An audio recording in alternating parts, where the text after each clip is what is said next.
cinta yang ku pinta, kau balas dengan dusta. Berat bagiku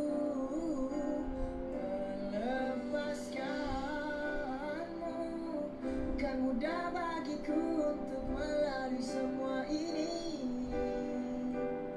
Apabila kenangan kita mengusik jiwa dan hati, kala malam tidurku tak lena mengenangkanmu. Assalamualaikum. Terima kasih siapa yang sudi join tu Mackie. Waalaikumsalam. Terima kasih. Okay guys, siapa-siapa yang ada masa tu bolehlah join saya live Jom kita berbual-bual lah sementara saya ada masa ni. Bolehlah bersama-sama saya dengan malam ni kita sembang-sembang apa yang patut. Kita spread the positivity lah. Okay, spread the positivity, spread the knowledge kan. Mana-mana yang membawa negativity di dalam hidup kita tu, kita singkirkan dia orang. Saya bukan apa guys, saya banyak terima komen-komen yang berbentuk negatif di dalam saya punya TikTok account ni. Saya singkirkan aja dia orang. Saya tidak ada masa lah nak cerita.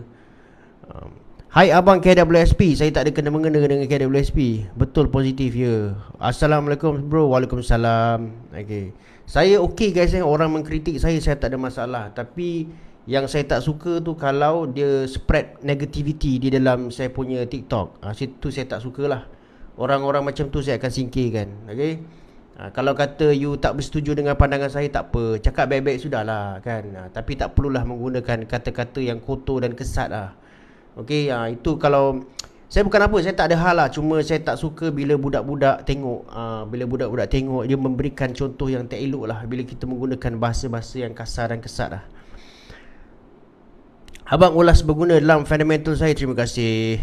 Mana-mana yang baik itu kita ambil lah okay.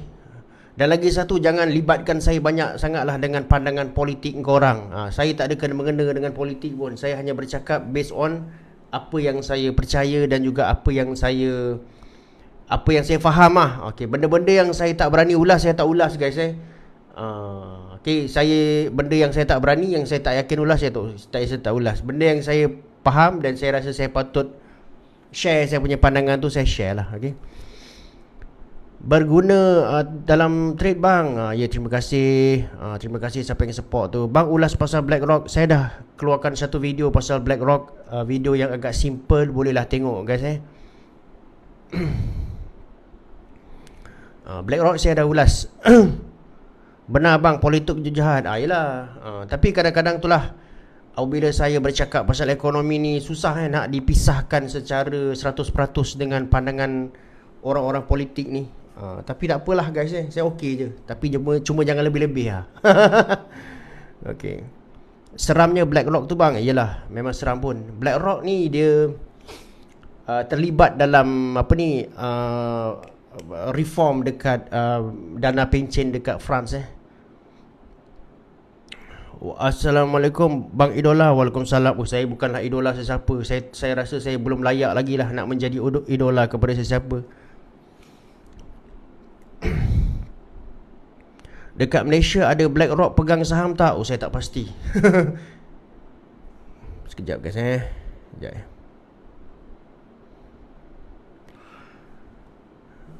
Ada cara tak nak ubah Malaysia pakai syariat Islam sepenuhnya? Itu kena tanya pemerintah. Ulas Powell ucap baru-baru ni bang, saya terlepas lah Powell cakap apa. Saya terlepas dia cakap apa. Tapi apa yang saya dengar lah, dia akan naikkan, keep on increasing dia punya interest rate guys so berhati-hatilah, bersiap sedialah. Itu yang saya rasa lah. Saya rasa Fed akan keep on going increase dia punya interest rate, sebab you all tahu kan dia punya inflation target adalah 2%. Sekarang ni saya pun dah lama tak buka. Sekejap guys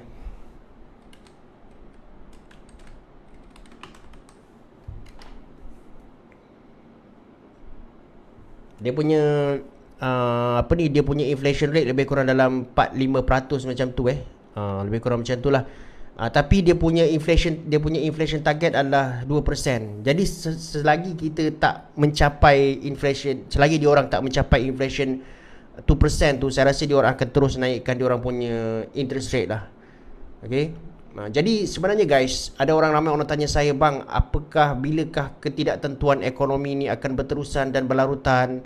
Bilakah kita akan terus, terima kasih Abed JY, bilakah kita akan terus berada dalam keadaan yang tak pasti? Pada saya macam ni je guys. Selagi inflation dekat US ni tidak turun, selagi dia orang punya inflation berada dekat paras yang 4-5% dan tidak turun kepada tahap dia orang punya at least hampir dengan dia orang punya target of 2% tu, selagi itulah kita berada dalam keadaan yang tak pasti, dan selagi itulah kita berada dalam keadaan yang tidak tentu. Okey. Selagi itulah kita tidak berada dalam keadaan yang tentu, dan kita tidak boleh menarik lafaz lega lah, sebab dia akan ada always possibility untuk Fed terus naikkan dia punya interest rate. Jadi setiap kali Fed naikkan dia punya interest rate, ada kemungkinan bahawa kita punya OPR pun tak boleh nak sustain atau tak boleh nak kekal lah. Jadi itu kita harap lah. Cuma saya rasa lah, saya fikir kalaulah katakan Fed terus naikkan interest rate 3% tu, mungkin 3% of OPR tu mungkin tak dapat dipertahankan. Mungkin dia boleh naik lagi kepada 3.25% lah. Terima kasih siapa bagi di gift tu? Hamisah Halida, terima kasih. Kalau COVID pandemic semula, ada chance tak inflation turun? Kalau okay. Dia inflation turun ni, pada saya dia bergantung kepada nombor satu lah, pada saya lah pada saya dia bergantung kepada money in circulation. Kalau you all perasan semasa COVID dulu pun, kadar inflasi masa mula COVID, kadar inflasi jatuh guys. Tapi apabila disuntik wang di dalam ekonomi kita, contohnya macam pengeluaran KWSP tu, inflation tu naik balik. Okay, jadi walaupun tapi ditambah lagi dengan kita punya pada masa tu kadar OPR kita tak naik kan. Pada masa tu kadar OPR kita jatuh, disebabkan itulah inflation kita naik lah. Okay. Nak tengok news kat mana ya bang? Saya tengok mana-mana je. Biasa saya Google je. Ulas sikit gold, punca gold naik bang. Okay, saya rasa pada saya gold naik disebabkan ekonomi dunia berada dalam keadaan tak tentu. Itu pada pandangan saya lah. Bila ekonomi dunia berada dalam keadaan tak tentu, orang akan pergi kepada investment asset yang paling safe sekali, iaitu gold lah. Dia akan pergi kepada investment yang paling safe dan paling safe sekali, iaitu gold. Okay, dia akan pergi kepada gold lah. Right. Jadi that's why lah permintaan gold sedang meningkat sekarang ni, dan harga gold naik. Itu pada pandangan saya lah. Pandangan orang lain saya tak tahulah. Safe haven dia, betul, safe haven. Orang akan pergi kepada safe haven asset lah, macam gold.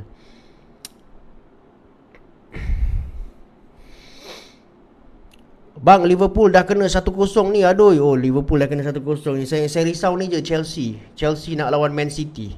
Hari tu Man City baru bantai Real Madrid 4-0 kan. Jadi saya risau lah dengan Chelsea. Kalau Chelsea kalah pun janganlah sampai kalah 4-0 Sedih.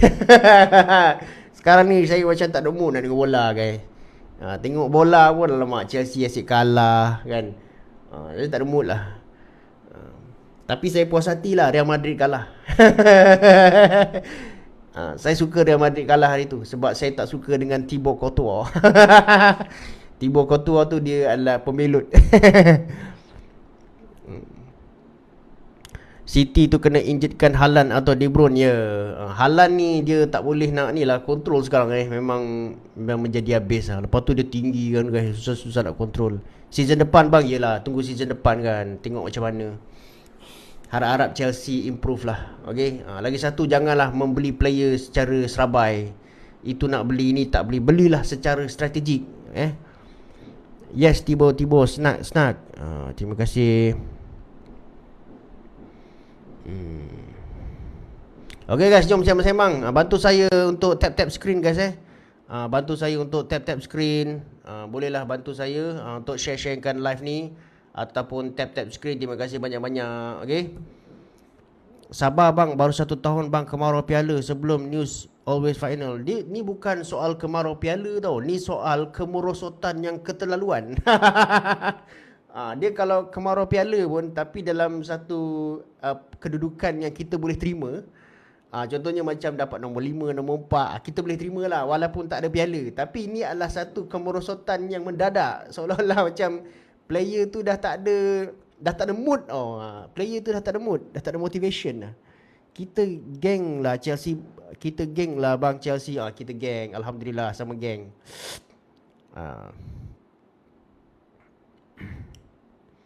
Ni siapa ni, apa cerita ni? Debat pasal minyak.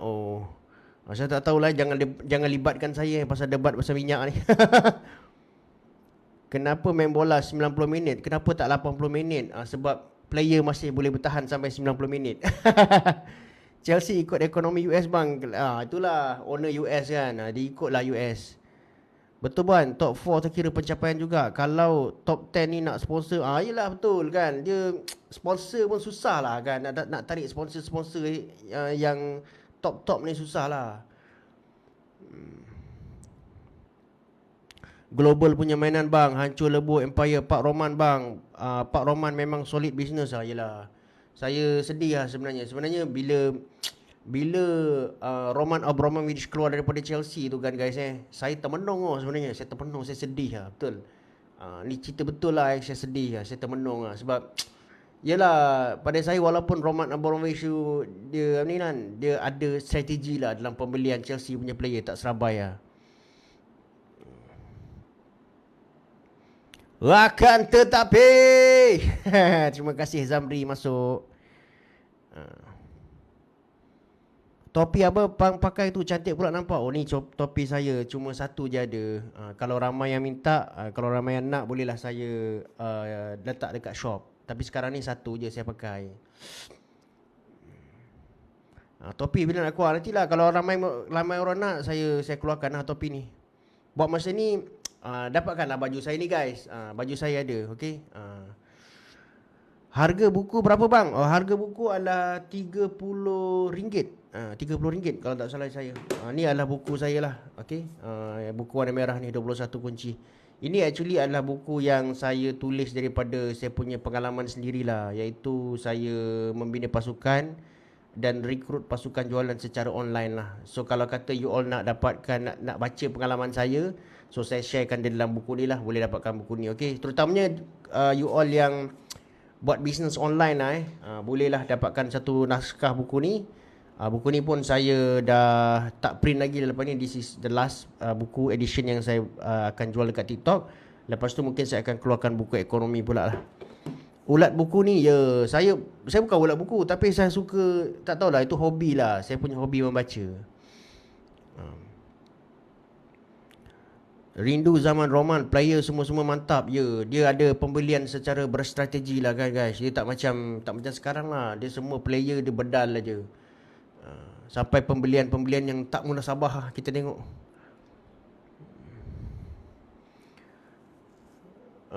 Ada harapan ke Malaysian Ringgit hit floor 4.12? Saya tak boleh komen lah pasal tu lah. Dalam keadaan yang tak pasti ni susah lah guys.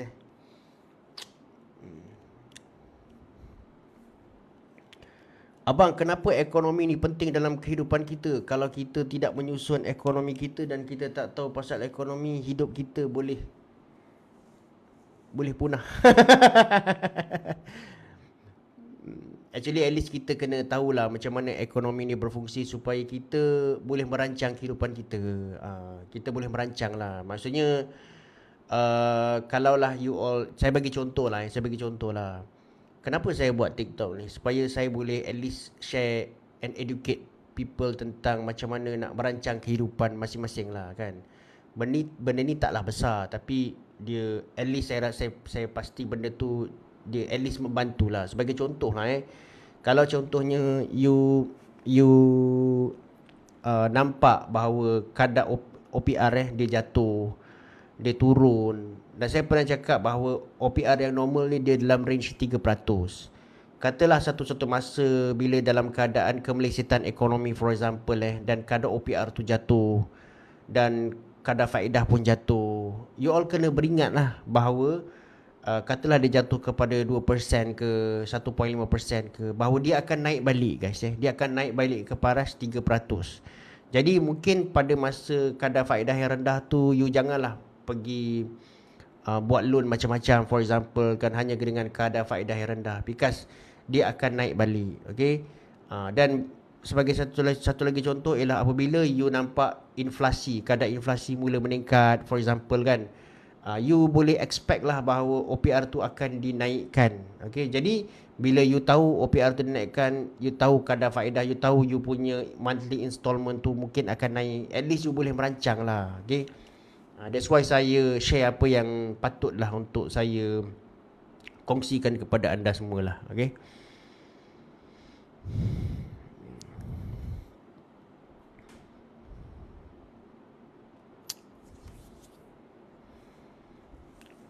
abang, betul ke peratus ekonomi suku tahun ni teruk daripada suku tahun lepas?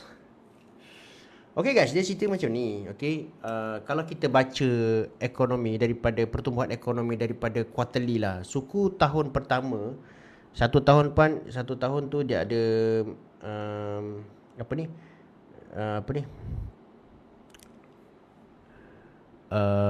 satu tahun, satu bulan dia ada satu suku dia ada 3 bulan kan. Okay, jadi kalau kata suku pertama tahun ni dia sebenarnya menurun guys daripada suku keempat tahun 2022.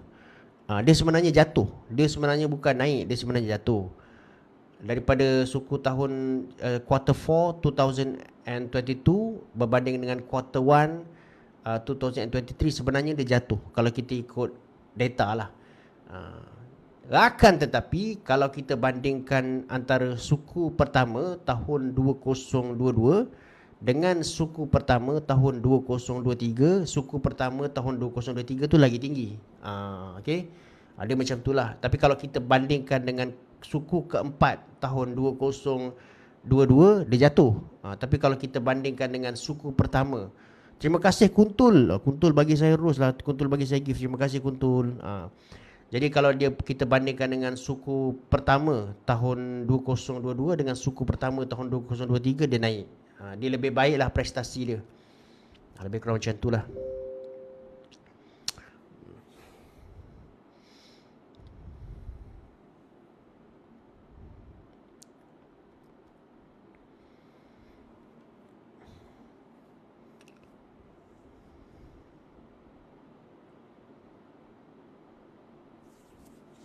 Kalau US kemelesetan, mata wang US dapat permintaan ke? Kalau US mengalami kemelesetan, dia punya US dollar jatuh lah guys. Dia kalau US mengalami kemelesetan, dia punya US dollar jatuh lah. Kalau US mengalami kemelesetan, apakah yang akan berlaku kepada dia punya interest rate tu guys? Siapa tahu? Fed buat apa kepada dia punya interest rate tu? Kalau US mengalami kemelesetan, Federal Reserve dia akan turunkan guys dia punya interest rate. Dia akan turunkan. Dia tak naikkan, dia akan turunkan. Jadi bila dia turunkan tu, okay, orang cakap tu kadar faedah dekat US tu jatuh lah. Bila kadar faedah di US jatuh, akan berlaku capital outflow lah daripada US kepada negara-negara lain. Jadi kalau semasa kemelesetan, dia jatuhkan, dia turunkan dia punya interest rate tu, jadi dia punya US dollar pun value dia akan jatuh lah. Okay. Kalau Fed dia naikkan dia punya interest rate, dijangkakah value US dollar akan naik. Itulah dia punya relationship macam tu lah. Bila dia turunkan dia punya interest rate, value US dollar tu dijangka jatuh. Macam itulah lebih kurang.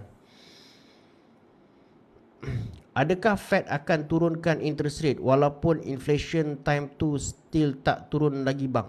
Adakah Fed akan turunkan interest rate walaupun inflation adakah Fed akan turunkan interest rate walaupun inflation time tu still tak turun lagi bang? Macam mana tu Sebenarnya guys, Fed akan turunkan cakap tu bila kata contohnya kadar inflation dah rendah, for example lah, bila dia dah achieve 2%, dia dah tak turunkan lagi interest rate dia. Okay. Sekarang ni dia bergantung kepada berapa banyak sama ada dia boleh capai atau tidak lah dia punya target tu. Sebenarnya guys, target inflation dia masih jauh tau.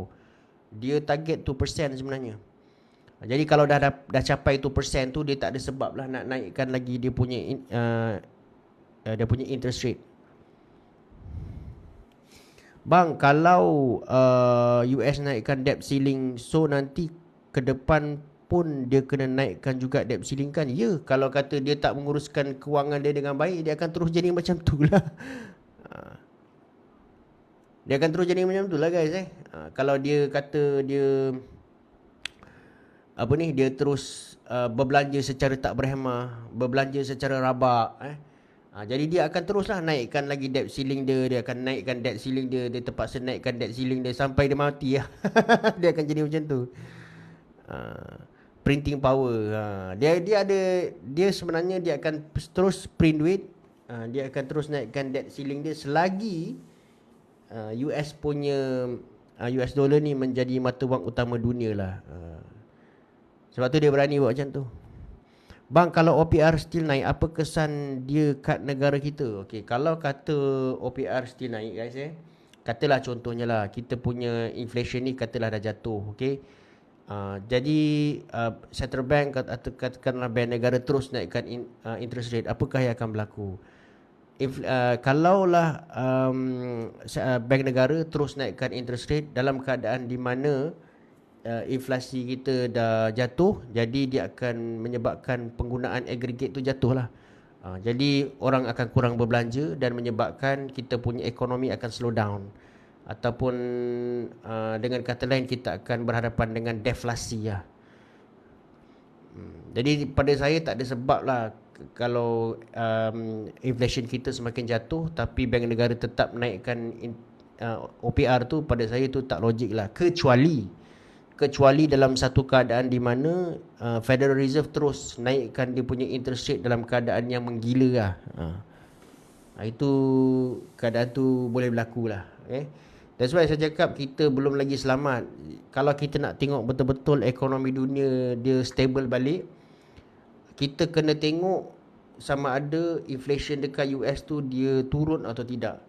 Kalau kata dia turun, barulah kita boleh expect yang ekonomi dunia ni dia akan stable balik. Selagi tu kita sama ada kita suka atau tidak, dia akan still boleh mempengaruhi US dollar, dia akan still boleh mempengaruhi ringgit. Jadi keadaan ekonomi dunia still tak stable. Sebab itulah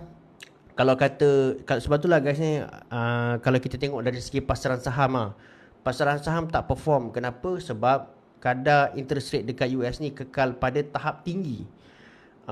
Dia macam ni guys, normally ni bukan selalulah, biasanya dia macam ni.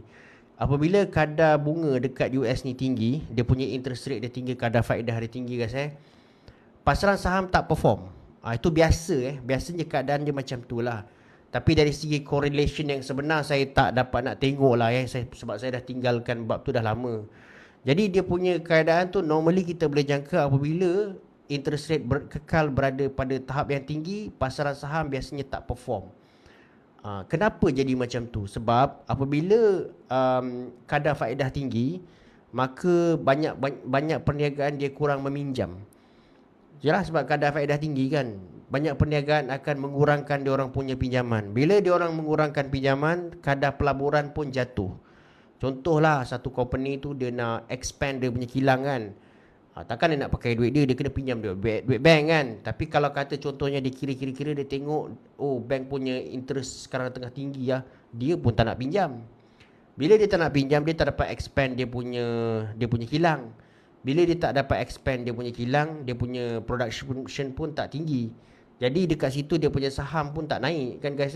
Tusul macam tu lah lebih kurang. That's why dia mungkin indirectly lah akan effect dia punya pasaran saham. Sebab tu saya cakap, kalau kata interest rate dekat US ni kekal pada paras yang tinggi, ekonomi dunia dia akan terus unstable lah, dalam keadaan yang tak tentu.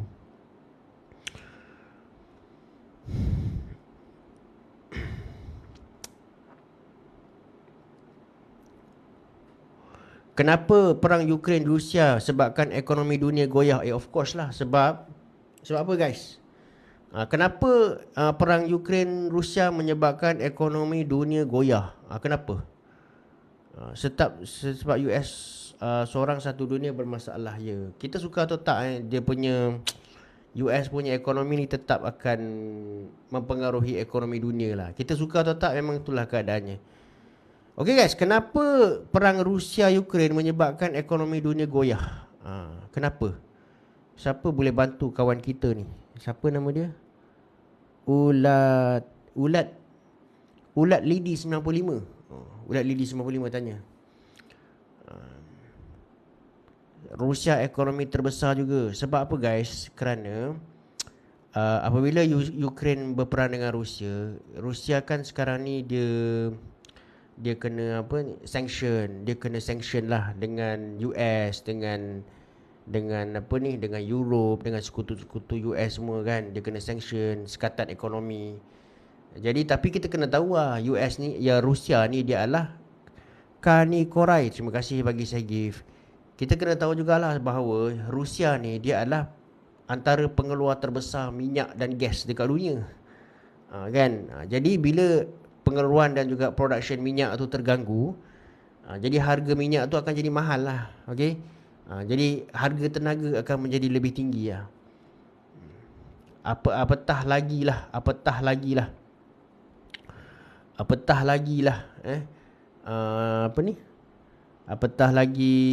dalam keadaan di mana Eropah dia merupakan pengimport yang terbesar sekali dekat tenaga daripada Rusia lah, lebih kurang macam tu. Bos komen pasal pengampungan harga ayam dan telur tanpa harga siling. Okay guys, sebenarnya pada saya lah, sebenarnya kalau kita tengok dari segi prinsip ekonomi kan, kawalan harga ni dia sebenarnya tak bagus guys. Kalau kita tengok dari segi teori ekonomi, kawalan harga tak bagus. Sebab apa? Bila berlaku kawalan harga, dia akan menyebabkan peniaga-peniaga ni kurang bermotivasi untuk produce barang. Sebagai contoh lah bila kata contohnya saya nak keluarkan satu barang tu, bila saya kira cost, saya kira keuntungan saya kan, saya keluarkan pada harga RM5 lah for example kan. Jadi saya ingat saya nak jual pada harga RM5 lah. Akan tetapi kerajaan menetapkan harga siling tu kepada RM4 for example. Jadi saya tak boleh jual pada RM5. Saya terpaksa, suka atau tidak, saya terpaksa jual pada harga RM4. Dan pada RM4 tu mungkin saya punya untung sikit, ataupun saya punya, terima kasih KL Investor bagi saya gift, mungkin saya punya keuntungan sikit, atau mungkin pada RM4 tu saya tak untung langsung. Kan. Jadi saya rasa macam tak patutlah, tak payahlah aku jual pada harga RM5. Kan. Tak payahlah aku jual pada harga RM4 sebab aku tak untung ataupun untung tu sikit. Jadi dalam jangka masa panjang, kawalan harga ni dia tidak menggalakkan pengeluar untuk keluarkan barang dalam in the long run. Dari segi ekonomik punya teori dia macam tu. Okay? Jadi kawalan harga yang lama-lama ni tak bagus. Kalau dari segi pandangan teori ekonomi lah. That's why apabila supply dah mula stable, apakah petanda kenapakah dia nak tarik balik kawalan harga tu? Sebab kerajaan hanya akan tarik balik kawalan harga tu apabila dia yakin bahawa supply dia dah okey. Maksudnya supply barang-barang tu dah okey. Jadi dia tarik baliklah kawalan harga tu. Mereka macam tu lah. Jadi bila tarik kawalan harga tu akan terapung. Dia macam tu lah, lebih kurang lah.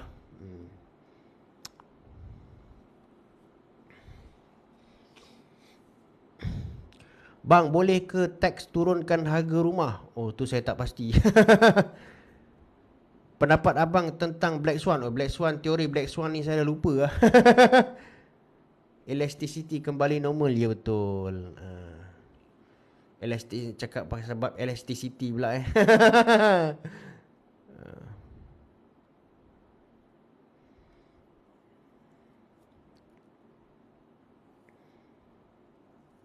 Bang, Erdogan kan anti interest rate. Okey betul. Then sebabkan Turki down teruk.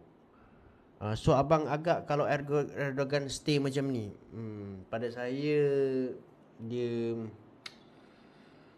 Yalah, kita tahulah yang Erdogan ni dia tak suka naikkan interest rate Walaupun Bank of Turkey dia recommend untuk naikkan interest rate, dia tak naikkan interest rate. Jadi dia menyebabkan inflation dekat Turkey ni melambung lah. Okey. Jadi saya tak pastilah sama ada apa ni. Itulah sebenarnya satu masalah di mana kalau politician ni dia campur dalam urusan central bank. Okey. Jadi kalaulah contohnya inflation tapi saya dah terbaca lah satu lagi cerita pasal Turkey ni yang mana walaupun dia tak naikkan interest rate tapi dia mengamalkan satu polisi dinamakan supply side. Supply side ni maksudnya dia produce banyak barang. Government intervene di dalam ekonomi diorang untuk supply barang. Okay? Jadi itu akan menyebabkan kadar inflasi jatuh lah. Kalau kita tengok dari last time saya check lah, Turkey punya inflation rate dia dah start jatuh dah.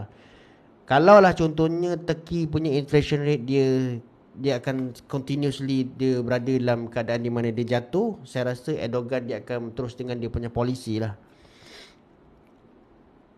Bang komen sikit dollar default dan kesan kepada ekonomi Malaysia. Okey, kalau dollar default saya rasa dia punya kesan dia ke atas ekonomi Malaysia ni sangat besar guys sebab tu saya tak fikirlah bahawa US akan biarkan diorang punya hutang tu default lah. Saya rasa dia akan naikkan dia punya debt ceiling tu. Cuma katakanlah kalau dia default, banyak perkara yang akan berlaku guys Yang pertamanya kita nampaklah bahawa US dollar akan jatuh. US dollar akan jatuh. Ekonomi US akan jatuh. US akan masuk ke dalam kemelesetan ekonomi. Dan apabila US masuk ke dalam kemelesetan ekonomi, negara-negara yang mengeksport barang ke US punya ekonomi tu, ekspor diorang pun akan drop. Termasuklah negara kita. Okey, jadi ini akan menyebabkan US punya permintaan global tu jatuh. Dan juga dia akan mengheret negara kita ni pun masuk ke dalam kemelesetan. Dari segi rekod dan juga history yang lepas, itu yang kita nampak lah. Apabila setiap kali US jatuh ke dalam kemelesetan ekonomi, negara kita pun dan juga negara dunia, ekonomi global dunia ni akan ditarik bersama. Okay? Jadi dan lagi satu, pegangan nilai reserve, contohnya macam bank negara tu pun akan jatuh lah. Okay? Sebab kita tahulah bank negara ni dia memegang kadar reserve US dollar yang sangat tinggi. Jadi bila kata contohnya US dollar crash, dia punya value tu pun akan jatuh jugalah. Dia punya value reserve tu akan jatuh.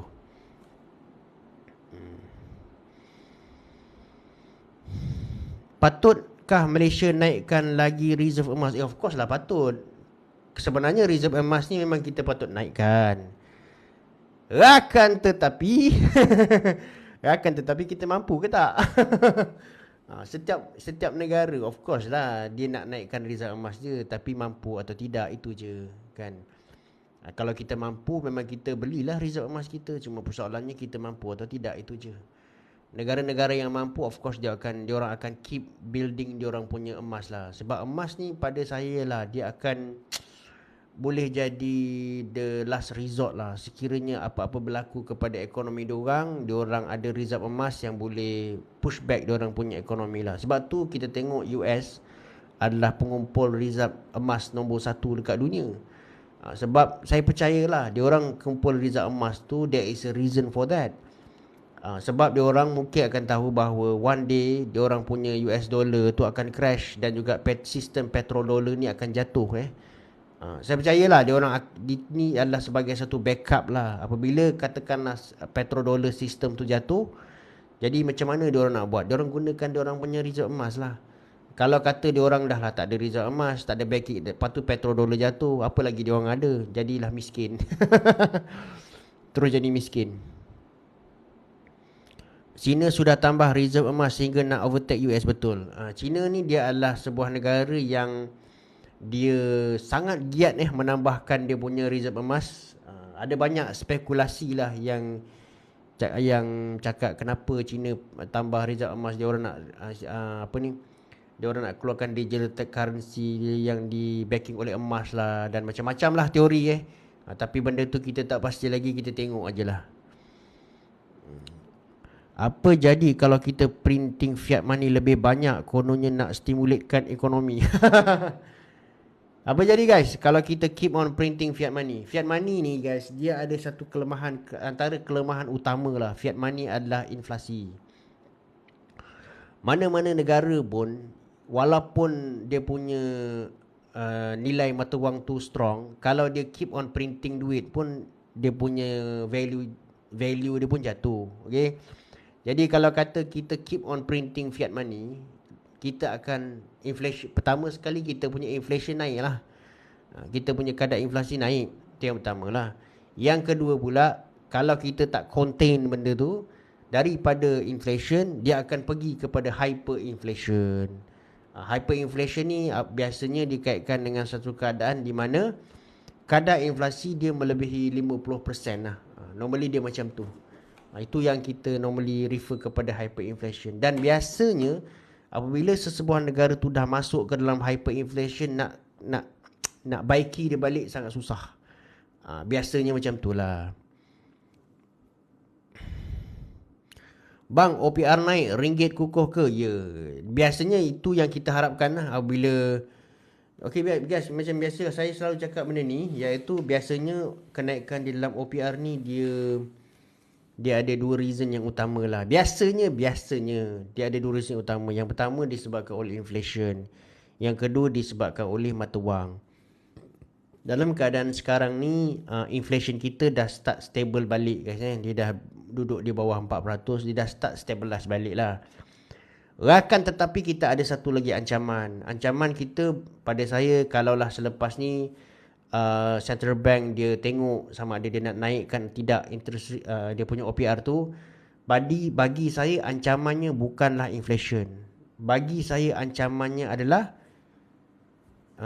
Federal Reserve interest rate dan juga inflation dekat US. Itu dia punya ancaman dia. Kalaulah berlaku satu keadaan di mana, sebab kita tengok sekarang ni kadar inflasi dekat US ni dia degil. Dia tak nak turun. Dia tak nak turun, dia degil.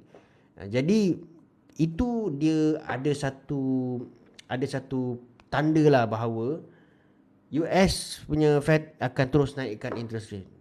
Dia akan keep on increase dia punya interest rate. Dan apabila keadaan tu berlaku, US dollar akan become strong. Kalaulah Bank Negara Malaysia tak counter keadaan ni dengan kita adjust kita punya OPR, ini akan menyebabkan nilai ringgit kita terus jatuh lah. Macam tu lah. Jadi kata bro viral kat Twitter. Saya viral kat Twitter? Saya akaun Twitter pun tak ada. Saya viral kat Twitter ke? Tak tahulah pula. Sejak kebelakangan ni saya mendapat satu pelbagai komen dan juga mesej lah. Ada yang menyokong saya, ada yang condemn saya kan. Tak apalah kan. Ada yang mempersoalkan kredibiliti saya. Tapi saya tak nak. Saya bukan apalah, saya tak suka nak bercerita sangat tentang diri saya sebab saya dah pernah buat benda tu dan saya tak boleh nak puaskan hati orang guys.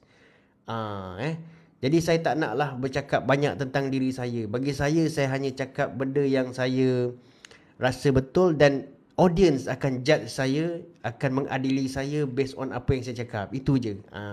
Sebab saya tak boleh nak kontrol orang. Bila saya cakap saya try to be neutral, orang tetap cakap saya tak neutral.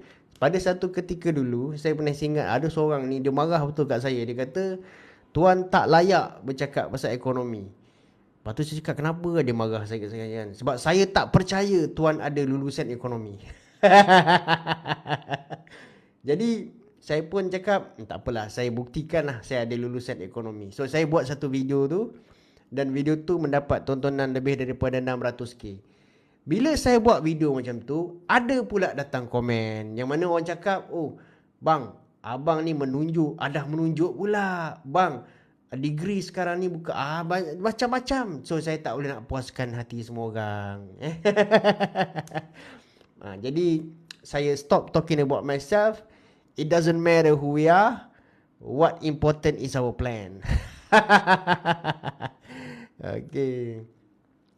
Macam Ben cakap dalam The Dark Knight, it doesn't matter who we are, what really matters is our plan. Kalau USD crash, harga emas akan naik ke bang? Tolong jawab. Okey, saya jawab soalan ni lah Predot, kalau USD crash, adakah harga emas akan naik? Okey, saya pernah buat satu video yang mana saya tunjukkanlah correlation antara USD dan juga harga gold Dan dalam correlation tu, itu bukan kajian yang saya buat guys. Itu kajian yang dibuat oleh orang lain yang lebih pakar lah. Okay. Dalam kajian tu dia menunjukkan bahawa US dollar punya relationship dengan gold ni dia inverse. Dia inverse ni bermaksud katakanlah dalam keadaan di mana US dollar strong, gold akan naik. Dia keadaan juga sebaliknya lah. Jadi kalau kata US dollar jatuh, gold akan naik. Sepatutnya dia macam itulah. Sebab apa? Gold dengan US dollar ni dia adalah substitute dari segi investment. Jadi kalau orang, biasalah investor dia akan pegang mana satu aset yang dia rasa selamat. Kalau Faiz Syarian, terima kasih bagi saya gift. Jadi kalau investor, takkanlah investor nak rugi guys. Jadi bila dia nampak US dollar tu start jatuh, takkan dia nak pegang terus US dollar kan. Jadi dia akan pindahkan duit dia tu daripada US dollar tu, dia akan pergi ke gold. Dia macam tu lah Jadi that's why dia ada satu hubungan yang inverse relationship di antara US dollar dan juga gold. Jadi kalau kata US dollar crash, korang cepat-cepatlah beli gold.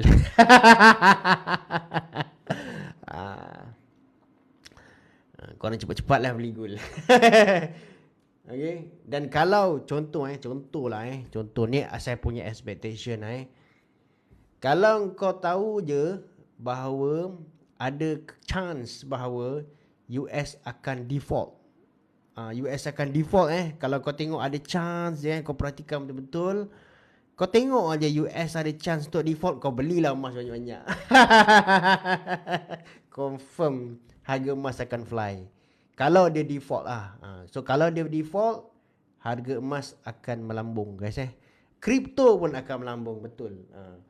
Kalau US default kepada sesiapa pemegang emas, harga emas akan naik, cryptocurrency akan naik. Okay.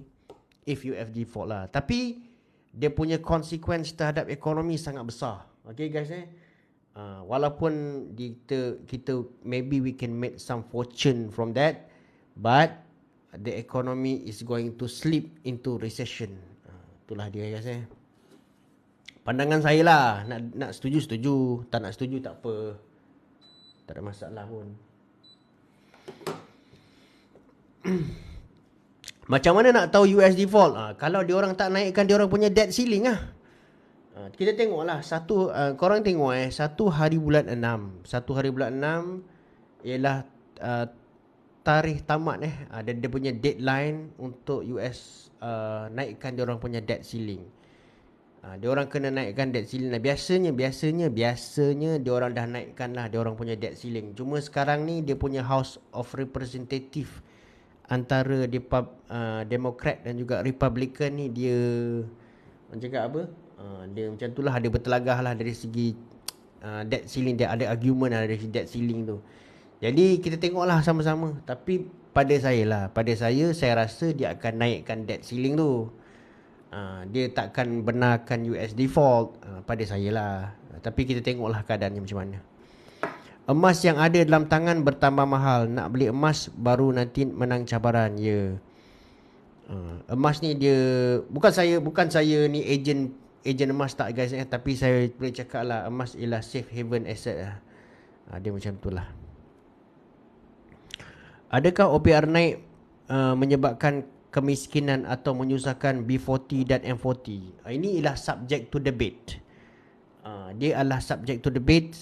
Hanya apabila ada kajian yang boleh membuktikan perkara tu barulah kita tengok. Okey. Dari segi tanggapan kasarnya, apabila OPR ni naik, kadar ansuran bayaran bulanan mana 7919, terima kasih bagi saya gift. Apabila kadar OPR ni naik, bayaran ansuran pun secara logiknya naik, dan juga ini akan menyebabkan kurangnya kuasa beli terutamanya di kalangan B40 dan juga M40 macam itulah lebih kurang. Tapi it is still subject to debate. Benda ni masih boleh diperdebatkan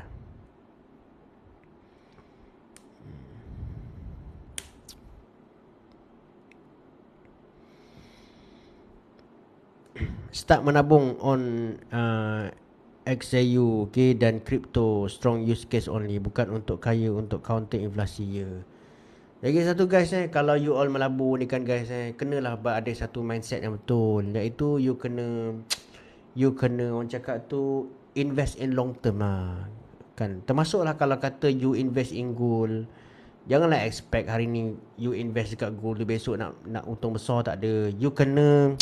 You kena ada long term punya ni lah, long term punya mindset kan. Bila kita nama pun kita invest ni untuk long term, bukannya untuk short term kan.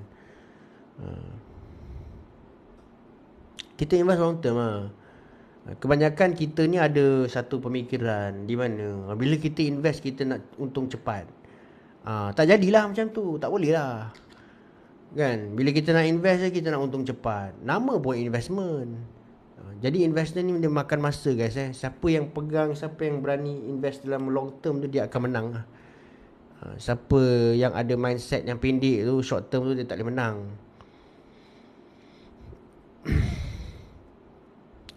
Investing buat hari-hari tengok chat. Betul Tuan Megat.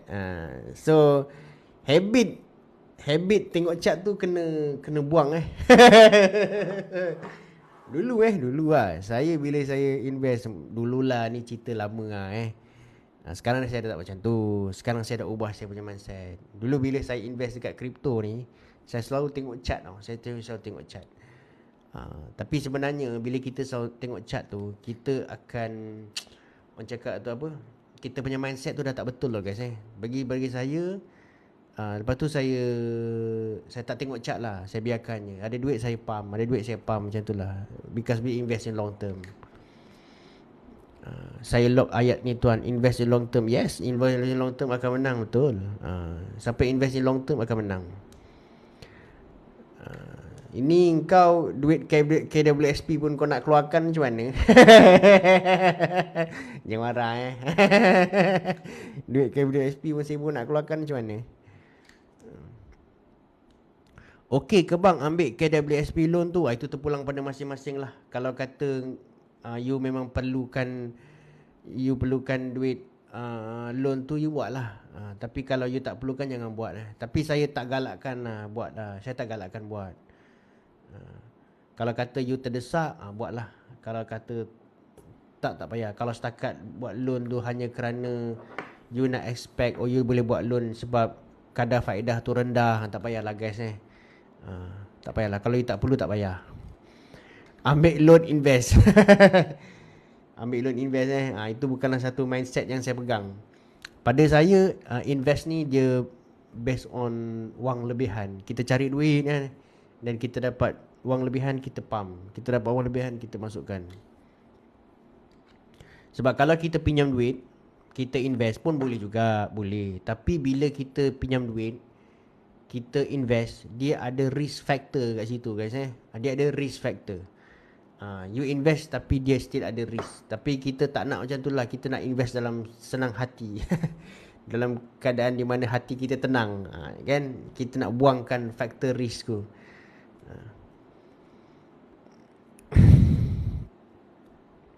Sekarang kalau kad bandar mahu pergi pasar 50 dah macam tak guna sekarang. Setuju guys Saya setuju sangat. RM50 sekarang ni kau pergi kedai, kau tak dapat apa. Betul.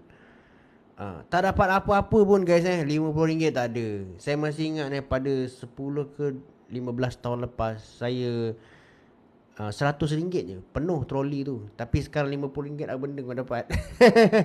Tak ada apa guys kita dapat RM50 tak ada apa. 100 tak payah bawa troli, dah sedih 100 tu bawa beg plastik. Okay guys, dah pukul 12 lebih. Saya terpaksa end live sekarang sebab saya ada besok saya tinggal kat Johor Besok Johor sekolah. Jadi besok nak hantar anak sekolah, nak uruskan anak sekolah kan. Jadi saya terpaksa end live saya sekarang guys Terima kasih banyak-banyak kepada siapa yang join saya live dan siapa yang selalu support video saya. Okay. Alright, so stay positif guys stay positif, elakkan menggunakan perkataan-perkataan yang tak elok, share manfaat kepada orang. Okay. Alright guys, terima kasih banyak.